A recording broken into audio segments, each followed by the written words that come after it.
Glória a Deus. Eu saúdo a igreja com a paz do Senhor. Louvo e agradeço a Deus por essa oportunidade de estar aqui à frente da igreja do Senhor Jesus Cristo, com a responsabilidade de trazer algo de Deus para a sua igreja. Agradeço ao pastor Tiago pelo convite, pela confiança na minha pessoa e pela misericórdia de Deus estamos aqui. Nada temos, mas nós temos um Deus que pode tudo. E pela misericórdia dele vamos aqui.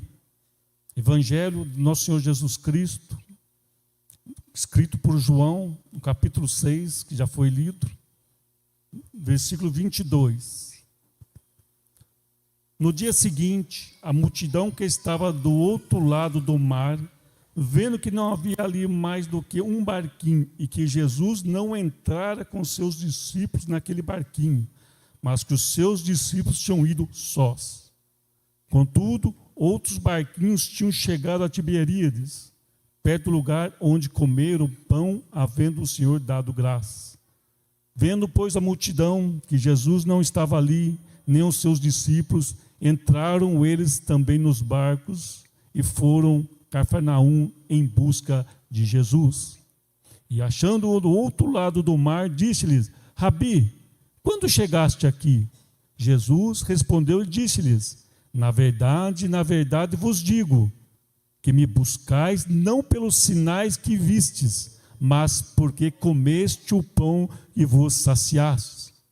Trabalhai não pela comida que perece, mas pela comida que permanece para a vida eterna, a qual o Filho do Homem vos dará, porque é este o Pai, Deus o selou. Disseram-lhe, pois, que faremos para executarmos as obras de Deus? Jesus respondeu e disse-lhes: a obra de Deus é esta, que creiais naquele que ele enviou. Disse-lhes, pois, que sinal, pois, fazes tu, para que o vejamos e creiamos em ti, que operas tu? Nossos pais comeram maná no deserto, como está escrito, Deus-lhe de comer o pão do céu. Disse-lhe, pois, Jesus: na verdade vos digo, que Moisés não vos deu o pão do céu, mas meu Pai vos dá o verdadeiro pão do céu. Porque o pão de Deus é aquele que desce do céu e dá vida ao mundo. Disse-lhe, pois, Senhor, dás-nos sempre desse pão? E Jesus disse-lhes: eu sou o pão da vida. Aquele que vem a mim não terá fome. Quem crê em mim nunca terá sede. Aleluia. Reclinamos nossas cabeças e vamos pedir graças do alto. Pai, aqui está a tua palavra, frente à tua igreja, Pai.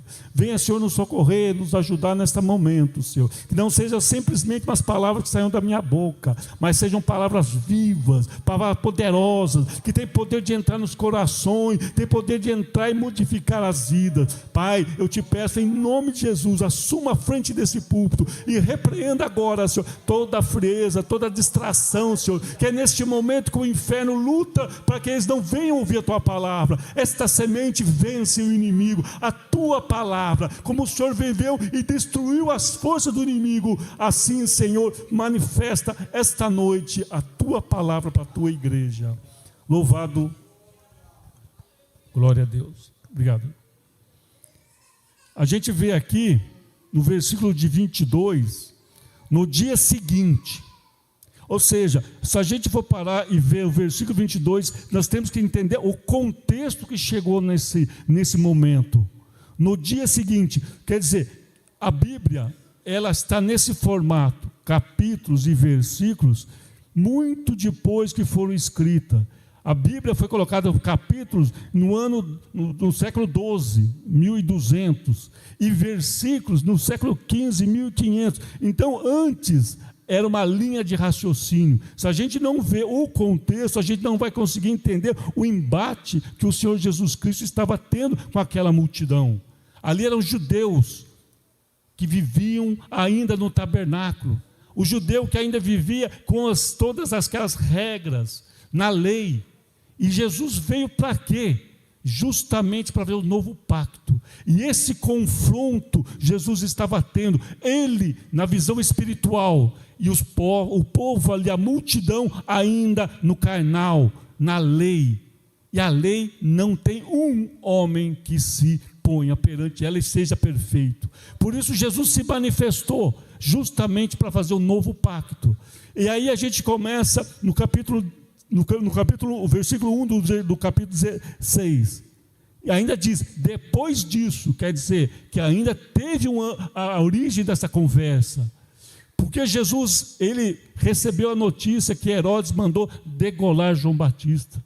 Jesus naquele momento ele ficou muito triste, ele foi para o deserto. Mas aonde Jesus vai, uma multidão acompanha. Então a gente começa a rastrear os passos de Jesus para chegar nesse embate. O que o mestre estava passando? João Batista, o precursor, homem nascido de mulher, não teve um maior que ele, segundo o próprio Jesus. Ele ficou muito triste. Ele e os seus discípulos foram para o deserto, mas a multidão acompanhou.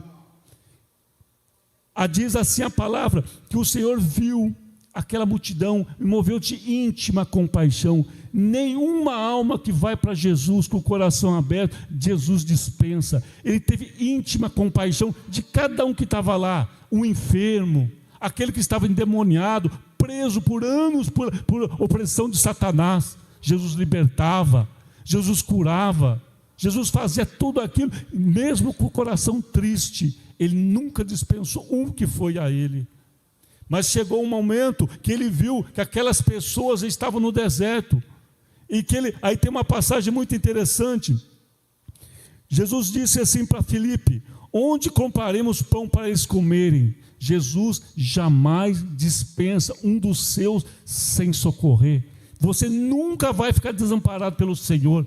Ele curou, ele libertou, ele salvava almas naquele lugar, mas o mais importante, ele pregava o evangelho. As boas novas de salvação estavam chegando para nós. Ali estava o grande mestre, o verbo se fez carne, estava vivo, falando para eles. Mas Filipe respondeu para ele: mestre, onde compraremos pão para esses comerem?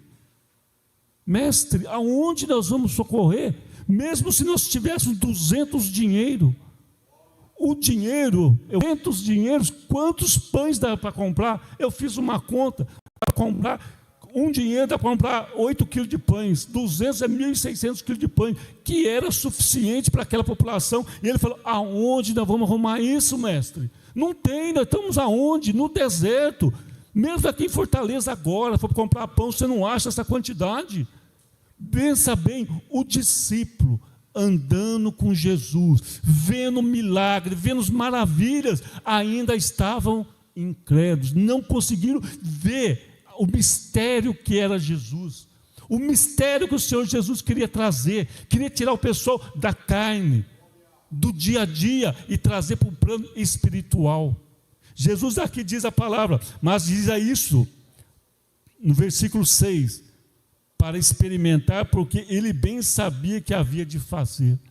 Jesus já estava testando os seus discípulos. E eu vejo uma palavra dessa e o Espírito Santo me leva para uma passagem muito parecida, que a gente vê no livro de Êxodo, capítulo 11, versículo 18, muito parecida. Moisés, homem que Deus usou de maneira muito grande, poderosamente, grande homem de Deus. Quando o povo saiu do Egito, atravessou, viu as 10 maravilhas, passou o pé enxuto pelo mar. 3 dias depois já começaram a olhar o quê? O Egito. Sentir saudade dos pepinos, dos melões, das cebolas, dos alhos. Olha só, o povo Deus fez com grande mão forte, tirou da escravidão, mas já estavam 3 dias depois murmurando. Deus levantou uma grande ira contra eles. Aí Deus chegou para Moisés no versículo 18: e diga-lhes ao povo: santificais, para amanhã comereis carne, porquanto choraste aos ouvidos do Senhor, dizendo: quem nos dará carne a comer? Pois bem que no Egito, pelo Senhor vos dará carne e comereis.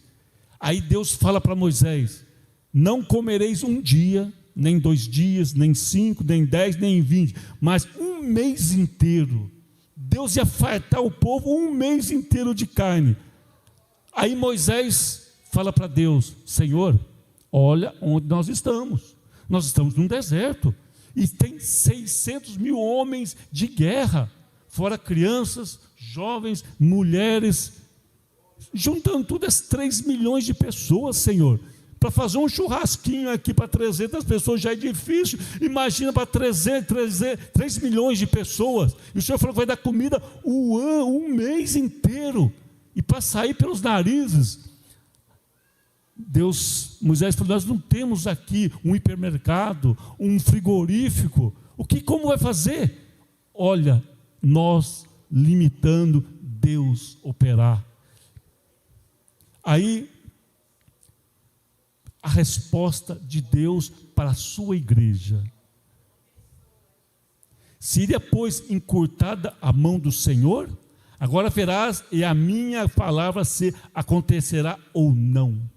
Irmãos, quem limita às vezes o poder de Deus, da gente ver maravilhas, é nossa incredulidade. Moisés e todo aquele povo, acho que não teve nenhum povo que viu tanta maravilha, tanto milagre acontecer como esse povo. Mas 3 dias depois, Moisés, o grande líder, falou: Senhor, aonde o Senhor vai arrumar? E trazendo para nós aqui, Filipe, aonde nós vamos arrumar pão? Jesus já sabia, como o Pai sabia, porque Ele é Deus do mesmo jeito, Ele é Deus. Aí vem Filipe, vai lá, vem André, fala: olha, arrumamos aqui, mexendo meio esse monte de gente, 5 pãozinhos e 2 peixinhos, mas olha quanta gente, 4, 5 mil pessoas, o que é isso? Eles ainda não estavam com os olhos, eles estavam com a venda nos olhos e não conseguiam ver que estavam perante o dono da vida. Veja bem, em 2 Reis, quando a mulher chegou para Eliseu: meu marido era homem de Deus, morreu, deixou a dívida, o que eu vou fazer? E ele falou: o que você tem? Não tenho nada em casa, nada. Quantos de você, às vezes falam: não temos nada, não temos nada. Eu tenho um pouquinho de azeite, é o suficiente. Esse pouquinho de azeite não é a quantidade, mas é a fé que ela colocou. Aí ele falou: pega os vasos, quantos vasos você puder nos seus vizinhos, entra, fecha a tua porta, e ali vai colocando. E a mulher foi colocando, aquilo foi multiplicando, irmão. Só parou de sair azeite quando o vaso acabou. Quem limitou o operar de Deus? Foi nós, foi aquela mulher, porque se tivesse mais vaso, estava enchendo até hoje. Quem limita o operar de Deus? Aqui está muito bem claro. Jesus falou: é só 5 pãezinhos, seus Tomé, daqui. Organiza, Deus organiza tudo. Deus é organizado, Deus trabalha numa organização. Quando o povo saiu para o deserto, eram 3 milhões de pessoas, Deus organizou. 2 tribos aqui, 3 tribos, norte, leste, oeste, o tabernáculo no meio. Deus é organizado, Deus não vive na bagunça. Quem vive na bagunça é o inimigo, mas o povo de Deus tem que ser certo, porque nosso Deus é certo.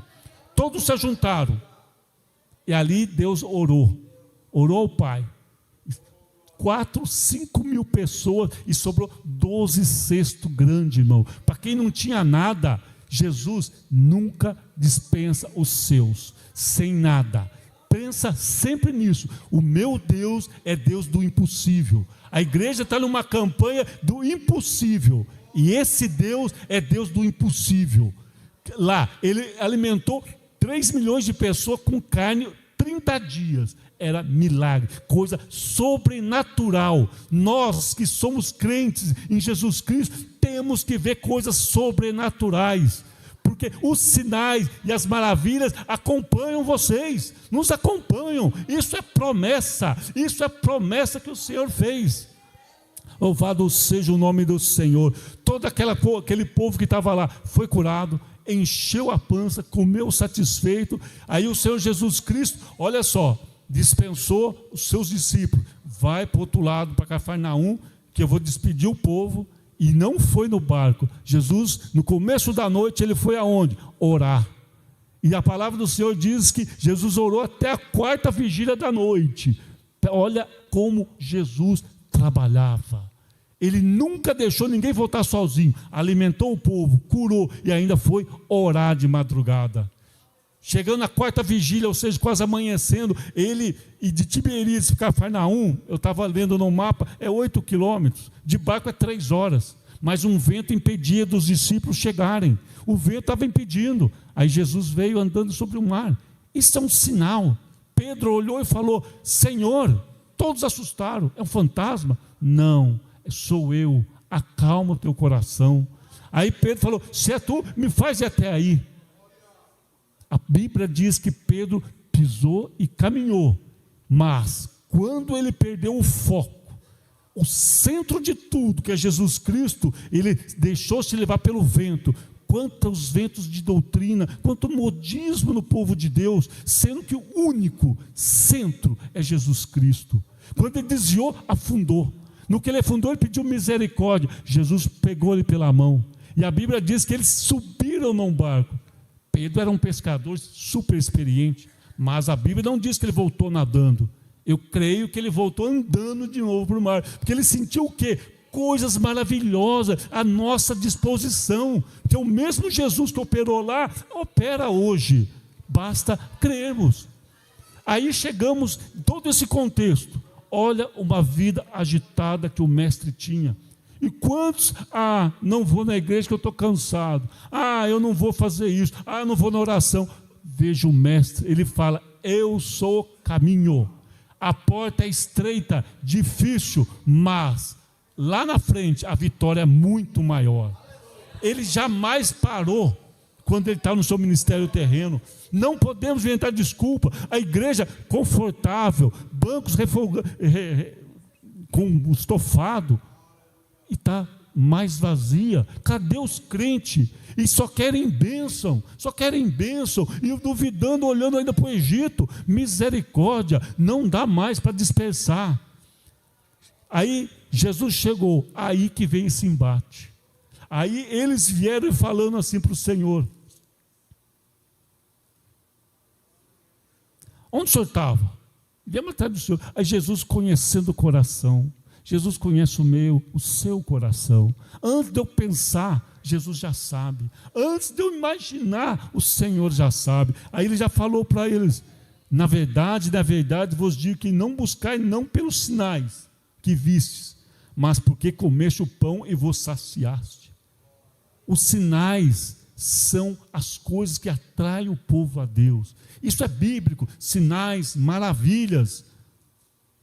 Agora, o que o pessoal estava querendo se fartar, querendo as coisas materiais, mas Jesus queria levar aquele povo para um plano espiritual, que o centro de gravidade do mundo é para baixo, o centro de gravidade da carne é para baixo, e para baixo o que é? É o inferno. O centro de gravidade do crente é para cima, é para Jesus. O salmista diz: elevo meus olhos para os montes.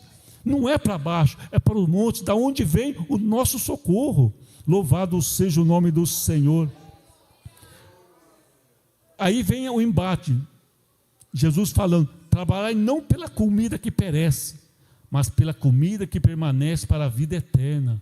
Aqui Jesus começa a elucidar, diferenciar. Ele sabe das minhas e das suas necessidades. Tanto é que nessa passagem que a gente viu, nesse contexto que Jesus estava mostrando, ele não deixou nenhum desamparado, e não vai deixar nem eu e nem você desamparado. Então não se preocupe só com isso, com as coisas terrenas, é muito pouco. Mas pela comida que permanece para a vida eterna, o qual o Filho do Homem vos dará, porque a esse o Pai Deus o selou. Disseram depois: que faremos para executarmos as obras de Deus? Jesus respondeu e disse-lhe: a obra de Deus é esta, que creiais naquele que ele enviou. Crê. Tudo depende de crer. Disseram: que sinal? Aí os judeus falaram: que sinal, pois, fazes tu, para que vejamos e creiamos que operas? Pois aí eles já foram no judaísmo. Porque os nossos pais comeram no maná no deserto durante 40 anos. Você, só porque multiplicou o pão para 4 mil pessoas, está pensando o quê? Aí Jesus respondeu bem claro. Na verdade, eu vou dizer que Moisés não vos deu o pão do céu, mas meu Pai vos dá o verdadeiro pão do céu.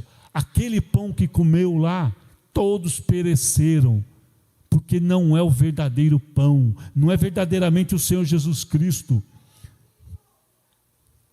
Disseram depois: Senhor, nos dá sempre desse pão. E Jesus disse, aí o Jesus chegou e falou, aí ele assumiu, eu sou. João escreveu esse evangelho justamente depois de 20 anos que os 3 evangelhos sinópticos estavam circulando para a igreja, justamente para combater a heresia que Jesus Cristo não era o Filho de Deus. Aí João escreveu, e aí ele vem com 7 eu sou o pão da vida. Quando Jesus fala eu sou, os judeus ali já ficarão, não, isso é demais. Porque eu sou, se você falar em Êxodo 3,14, quando Deus chama Moisés na sarça ardente, Moisés fala, mas o que eu vou falar para o povo? Quem me enviou? Como que eu vou lá? Moisés fala para o povo, eu sou te enviou. O eu sou é o nome particular de Deus do Antigo Testamento. Isso significa o quê? Eternidade. A palavra eu sou é eterno. Nós terráqueos não temos dimensão do eterno. Deus falou eu sou, mostra a soberania. O eu sou, ele garante, porque ele é Deus, ele é criador de todas as coisas. O eu sou significa autossuficiente. Autossuficiente, isso é o eu sou. Tanto é que os judeus, esse nome é tão sagrado, mas tão sagrado, que os judeus começaram não mais pronunciar esse nome. Eles trocavam, quando iam falar ou iam escrever, então é o Danai, é o meu Senhor. Tudo isso eles viam, na que Jesus falou, eu sou o pão da vida.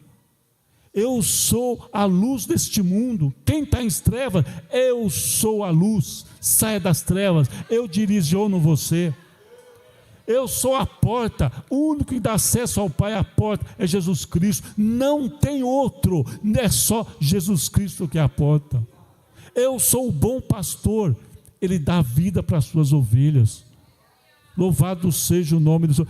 Eu sou a ressurreição.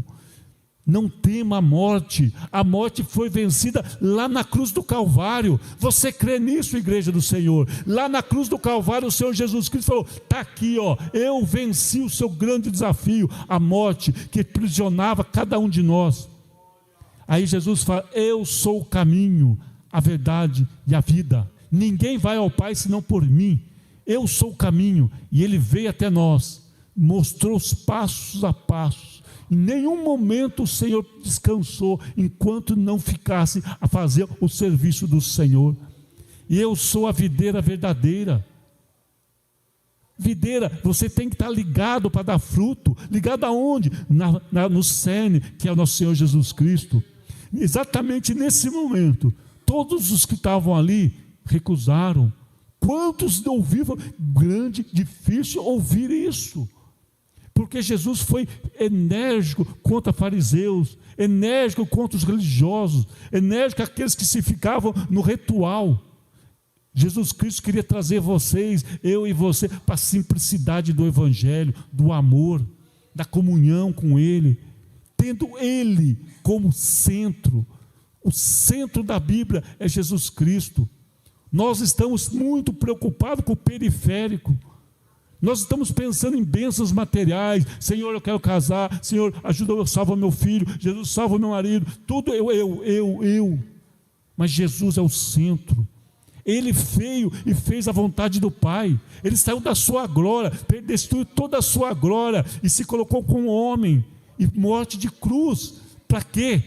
Para ele ser a sua baliza, para você ser a referência. Eu sou o caminho. Eu sou o pão da vida.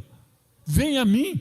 Quem vinha a Jesus? Jamais. Ele mostra nessa passagem, nessas 24 horas que a gente percutiu aqui na palavra do Senhor, o quanto o Senhor trabalhou, o quanto Ele ama eu e você, quanto Ele se doou para que isso pudesse chegar à salvação aos nossos dias. Louvado seja o nome do Senhor. Eu estava ouvindo um pregador, e ele falou uma palavra, uma frase que me marcou muito. Até falei para minha esposa, que ele falou que, eu não lembro, era um inglês, pregador da palavra de Deus do século 17. Ele falou uma coisa muito bonita: o céu pagará todo o prejuízo que você vai sofrer para ganhá-lo. Tudo que você sofrer, todas as perdas, todos os prejuízos, por amor de Jesus, o céu vai pagar na eternidade. Na eternidade você vai estar desfrutando da glória, do poder que raiza do trono de Deus. Veja, Isaías, ele olhou o trono, viu os anjos dizendo: santo, santo, santo, a glória do templo. Quando Salomão orou, a glória desceu, ninguém conseguiu ficar em pé. A glória, quando envolve a igreja não consegue, porque a glória de Deus é poderosa. Isso é o lucro que a gente vai ter. Mas a segunda parte da frase é o seguinte: mas nada vai pagar você de perdê-lo. Nada vai pagar o prejuízo de você perdê-lo. Perder o reino de Deus, nada, nada, nada, nada. Na hora que as trombetas tocarem e o Jesus vir buscar a sua igreja, quem sofreu, teve danos, passou dificuldades, foi humilhado, Jesus passou exatamente isso. Paulo falou: posso todas as coisas daquele que me fortalece. Aí a gente pega só uma parte do versículo e fala: eu posso isso, eu posso ter carro, eu posso ter isso, eu posso ter conforto. Não, ele falou: eu posso sofrer pelo amor de Cristo, eu posso passar necessidade pelo amor de Cristo. Combati o bom combate, guardei a carreira. Meu Deus, a igreja ainda está dormindo, os últimos tempos estão chegando, os sinais estão chegando, o prejuízo de não ir, toda a igreja subir e você ficar, imagina, pera, num piscar de olhos, você, meu irmão, que veio nesta noite, o Espírito Santo está falando. Quem sou eu para exortar? Eu não sou ninguém, eu sou tão falho como o nosso aqui. Mas o Espírito está alertando a sua igreja, ainda dá tempo, volte para Jesus, venha, não fique brincando de ser crente, seja crente no Senhor Jesus Cristo. Todas as coisas periféricas, tira, ponha Jesus no centro. Eu, quando saí de casa no domingo, no sábado, na segunda-feira de manhã, a minha previsão era voltar amanhã, eu ia trabalhar a semana inteira.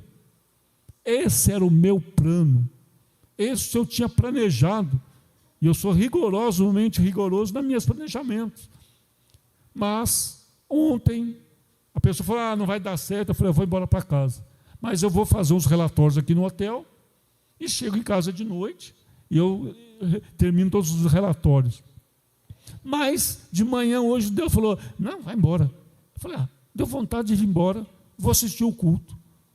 O meu plano não era esse, mas Deus estava no plano, que tanto é que o pastor falou, eu viajando de Limoeiro para cá, eu escutando uma pregação, para de tocar, eu falei: o que aconteceu, né? Aí eu vi que era o pastor, mal consegui me falar, porque já saiu fora de área. Aí ele passou mensagem por mensagem. O meu plano era um, mas o plano de Deus é outro. A gente tem que colocar nossa vida nas mãos do Senhor. Jesus falou: Pai, seja feita a sua vontade. Do mesmo jeito, eu e você temos que seguir, seja feito o querer de Deus. O pastor: irmão, dá tempo. Eu falei: pastor, eu não sou pregador, mas falar não para Jesus, eu não posso. O que Ele fez na minha vida, o que Ele me transformou, o que Ele me deu, eu não podia de maneira nenhuma, mesmo chegar aqui, transmitir, eu estou falando a palavra de Deus, eu não estou inventando, aqui está. A gente fez um check-up de 24 horas do Senhor, como Ele trabalhou, como Ele cuida das pessoas, e Ele é o mesmo que Ele prometeu: eu estarei convosco todos os dias, até a consumação dos séculos. Crê nisso, igreja. Crê, tem que crer. E cada dia mais a gente vai crescendo no conhecimento da glória de Deus. Todos os dias a gente tem que meditar na palavra. Todos os dias a gente tem que buscar. Eu sou servo do Senhor, mas não lê a Bíblia, não ora, não vem no culto. Eu sou crente domingueiro. Infelizmente fica. Há muitos, eu não posso falar, eu estou trabalhando, não posso vir aqui. Mas aonde eu estou lendo a Bíblia. Porque o mesmo Deus que opera aqui nesse altar, opera onde você está. Para a glória de Deus. Irmãos, não fique com prejuízo de perder a eternidade. As portas ainda estão abertas. E o Senhor nesta noite mostrou, eu trabalho muito. Jesus trabalhou muito. Vamos honrar, vamos seguir os passos do nosso Senhor Jesus Cristo. Tudo que é para Deus, faça o seu melhor. O seu melhor, seu. Jesus não está sabendo se a sua voz é bonita, se é feia, se você sabe pregar bonito ou não, mas você fez de coração, é isso que Ele quer. O nosso Senhor Jesus Cristo, Ele está de braços abertos para cada um de nós. Basta tão somente crer. Não perca o céu. Tudo que você sofrer, o céu vai te pagar. Agora, perder Ele, o sangue de Jesus tem poder. Assim eu agradeço a oportunidade. Que o nosso Senhor Jesus Cristo continue trabalhando nas nossas vidas, dê espaço, dê condições. O pastor, ele é muito aberto, muito democrático e dá oportunidade. Na casa do Senhor ninguém fica parado. A seara é grande, poucos são ceifeiros. Ou seja, o inferno tem muito mais. Hoje, 31 de outubro, o mundo faz o quê? Festa Halloween, festa das bruxas. E a igreja faz festa do quê? Quantos lembram hoje que significa 31 de outubro? Oh glória! 31 de outubro, 507 anos que foi colocado lá a reforma protestante, que nós dizimamos daquela judaizante, daquelas coisas que estavam vendendo indulgências. Não, é Jesus, o centro da minha vida, o centro da vida da igreja é Jesus, porque só Ele pôde dar a vida por mim e por você. Louvado seja o nome do Senhor. Assim eu agradeço a oportunidade em nome do Senhor.